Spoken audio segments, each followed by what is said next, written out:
Lynda La Plante is one of our best and best-loved television writers. She first found her way onto our screens as an actress, but her true calling was as a writer. Her biggest hit is the Prime Suspect series starring Helen Mirren, just one of her many successful crime dramas.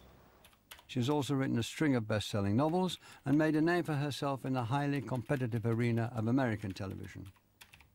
Well, I can do 12, 14 hours at a stretch. I do that regularly. But working days, I'll go in at around 7 in the morning, break for lunch about half an hour, and then I'm back at 7 until 7 o'clock at night. Obviously, nobody should work at the level that I'm doing, but it's like a fear. Sometimes I'm scared that somebody's going to find me out.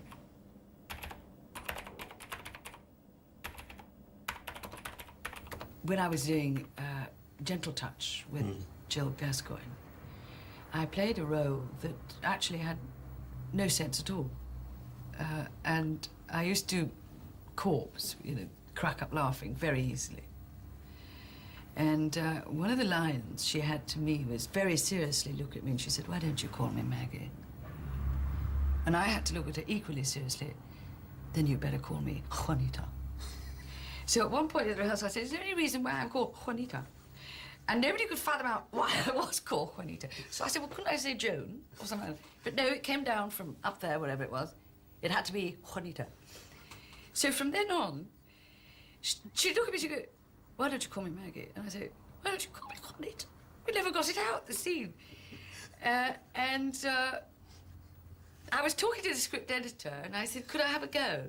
I'd love to submit something." I had never considered even writing for TV. Yeah. And he said, "Sure." So I sent in 3 storylines, and as usual, they were kind of, it's very interesting too, because it was a lesson, if you're submitting a storyline for something like Gentle Touch, which is an exceptionally successful series with a very successful leading actress, you don't write a storyline for a part for yourself, really. So I've written all these things, excluding Jill Gascoigne from it, basically. But Juanita was strong. Juanita. And they turned them all down. And it was this naivety again. I thought, the bastards, they've turned them down. So they'd all got, sorry. And I thought, well, I'll rewrite that and put Juliet Bravo. I'll try for Juliet Bravo with this. Because now I'd got the writing bug. And I sent them all off to Juliet Bravo.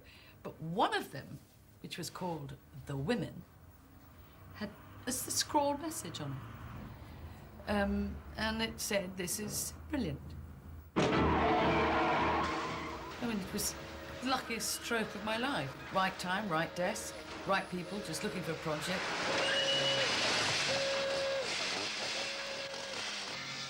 The thing about Lynda La Plante is that she's very funny. She's terrific company. She has this big presence, big hair, and this actorly voice. She came out of a generation which demanded of certain people, particularly women, if they wanted to play in accepted plays, in the canon of English plays, they had to have an actorly voice, and she parodies that and uses it and is fun with it.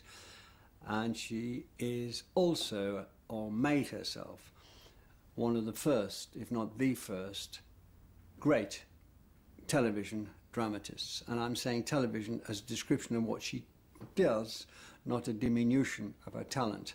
She's a playwright who worked on television. And she did some marvellous work, as good as anything in the theatre at the time, anything on films at the time. She did it on television. She was of that persuasion, like Dennis Potter or David Mercer, Alan Bennett later, and various people who poured their talent into this medium we're on now to our benefit. Widows was a tremendous success, very difficult to get going, except that she made another great woman in British television, Verity Lambert, one of the greatest producers in British television drama, full stop, but she also happened to be a woman. I was running Euston Films, and both Lynda Agron and I felt that we were too male-orientated. We hadn't got enough drama with women as the focal points, or the heroines, if you like. And so I had really done a concerted cast around agents and writers to try to find projects that had women as heroines. And the idea it was called The Women, came from, I used to work in market stalls. When you were resting? Yeah, when I was resting. There's somebody in this particular market that I am sure Dolly is based on. that Dolly is based. Yes. And she is still here, but I am sworn to secrecy. No. But she is. She was actually made up of 4 characters. There's one from here, there's one from... Do you ever do the Elaborate Grove market? No. Paddington? I've only done this market. Well, I met her in Elaborate Grove the first time, and then she introduced me to somebody over here, and then I met somebody whose husband was away, and then I joined the 3, which became Dolly, but she is here. And her voice was the same. I know. Do you know how much longer I'm going to be here? Eh? I'm worried about my dog. I've got a dog. You know, woof woof. She ain't had her morning walk. She'll be cross-legged by now. As a matter of fact, I'm getting a bit that way myself. One of the women that ran a store, an antique store, was known as the Widow. And there were always these wonderful stories about her. She dealt in weapons and stuff. And I just started to talk to her. And it galvanized. She then said, do you want to meet another friend of mine? And an incredible drinking session went on with me and these 4 women. And they started to tell me stories about their lives. Shirley? Shirley? No, she's not still at it, is she? Don't push her, she'll be okay. I'm not. I just want to make sure she's still on her feet. You haven't moved anything, have you? Everything's in position. You okay? I'll never have another cigarette. Chuck it all up now, darling. Don't you puke it up in the back of the van. Dolly's on her way. Take up positions. We've got 5 minutes yet. Well, Widows came around in 1983, and it's really important to remember what the context of British television was at that time, which is that it was very much male-dominated, and that's both in terms of what was going on in front of the camera and behind the scenes. And in Widows, suddenly we have a programme which is produced by women, written by a woman, and which stars 4 women in an ensemble cast. So to have a show that's put together that can do that, and which then goes on to be massively successful, is a really important moment in talking about British TV history. So up until now, where women have been seen in those in that kind of TV crime drama has been playing the roles of the wife or the mother or the prostitute, and here they actually get to be the protagonists. They're the powerful agents in the drama. They're making things happen. They plan this robbery, they go on to commit it, and they're successful. How important was it to you in that first series of Widows that they got away with it? In fact, it wasn't. I was worried about that. It was the producer who encouraged me. She said, what really happened? And I said, they got away with it. She said, well, do it. But I was so worried that they wouldn't accept it. Because I don't think it's good to make crime glittering. These meetings would then take you into an underworld, a world of East End crime. Let's call it East End, might have been West End crime, you tell me. I mean, did you consciously say, OK, this is material, I'm going to go and find out about it? Yeah. What help were you given and what resistance did you find when you went to find out about it? I never had any resistance at any level. Did people kind of pass you on? Yeah. You'd like to meet him, he did that job. Yes, yes. And sometimes you obviously have to get a code for yourself. I mean, if somebody tells me something that is detrimental to them, I am not going to call up a police officer and say, if you want the guy that did that, I know who it is. Just driving up to the concourse, if you look on the left there, you can see a girl by the doors. She's just waiting there for a punter. Part of what makes Lynda La Plante's writing distinctive is the time she takes on research. Lynda, just here on the left-hand side, it's an archway. This is another place where prostitutes take their clients at night. This is never more evident than in Prime Suspect, a series which pushed the boundaries of what could be shown on television at that time. How many murder victims are prostitutes around here, or are there few? Well, certainly in my service, I've known of a number of prostitutes who have been killed. I couldn't actually give precise figures with regard, certainly with regard to this location, but it certainly does happen. With Prime Suspect, it came a very circuitous route for me to get to the heart of what Prime Suspect was about. How did that start off? Was it with serial killers or with the detective? No, the script editor called me up and said, look, do you have anything? And what market people taught me was I am a schlep. I'll sell and buy anything. And if I see an opening, I'll go for it. So I lied. I said, yes, I have, actually. I've got a great idea. And the mind, the left, is going to come up with something. And she said, well, what's it about? And it's a female officer, actually, a female police officer. Well, why is it different from any... Oh, so it's very different from Gentle Touch, and it's very different from Juliet Bravo, anything. And the brain is going, why? Well, I said, she's homicide. Ah, plain clothes. And it's coming, bam, bam. I'm on the stall, I'm selling.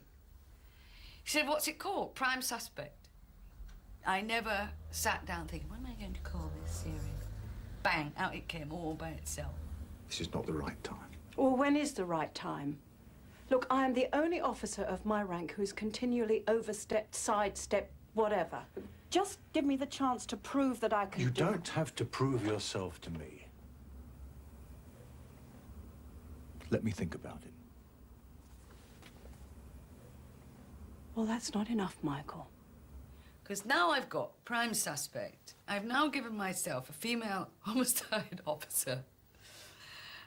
No story, nothing. But because of the way I work, I've kept on tape every single Crime Watch programme, every real-life crime programme. So I watched those for about 2 or 3 days, all of them, one after the other, and I thought, I might have come up with something, because there isn't a woman.